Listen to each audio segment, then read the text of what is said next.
పెద్దపల్లి పట్టణంలో మాజీ మంత్రి కన్నా లక్ష్మీనారాయణ ఆత్మీయ సమావేశం నిర్వహించారు. ఈ సమావేశంలో వైసీపీ పార్టీకి చెందిన ప్రముఖ నాయకులు కన్నా సమక్షంలో టీడీపీలో చేరారు. ఈ సందర్భంగా కన్నా మాట్లాడుతూ అధికార వైసీపీ నేతలపై ఆగ్రహం వ్యక్తం చేశారు.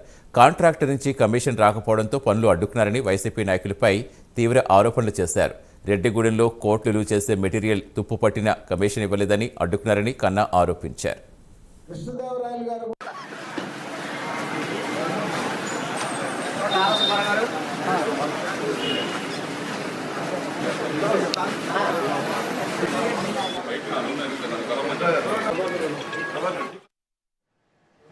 ఫర్టిలైజర్స్ అసోసియేషన్ మీటింగ్ రోజు చెప్పాను.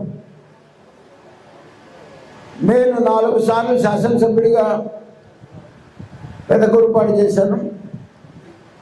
ఒక్కసారి గుంటూరు పశ్చిమ నియోజకవర్గానికి శాసనసభ్యుడిగా పనిచేశాను. అలాగే కృష్ణదేవరాయలు గారు కూడా 2019 నుంచి పార్లమెంటు సభ్యుడిగా నరసరావుపేట ఉంటున్నారు. ఇవాళ మేమిద్దరం కూడా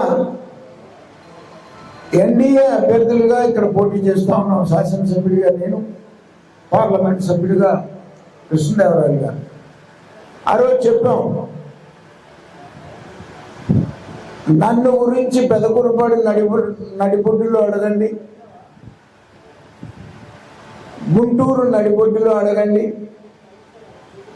అలాగే కృష్ణదేవరాయలు గారి గురించి నరసరావుపేటలో అడగండి, అలాగే ఇవాళ మా మీద పోటీ చేస్తున్నటువంటి యువజన శ్రామిక రైతు కాంగ్రెస్ పార్టీ శాసనసభ్యుడు మంత్రి అంబటి రాంబాబు గురించి సత్తెనపల్లి సెంటర్లో అడగండి,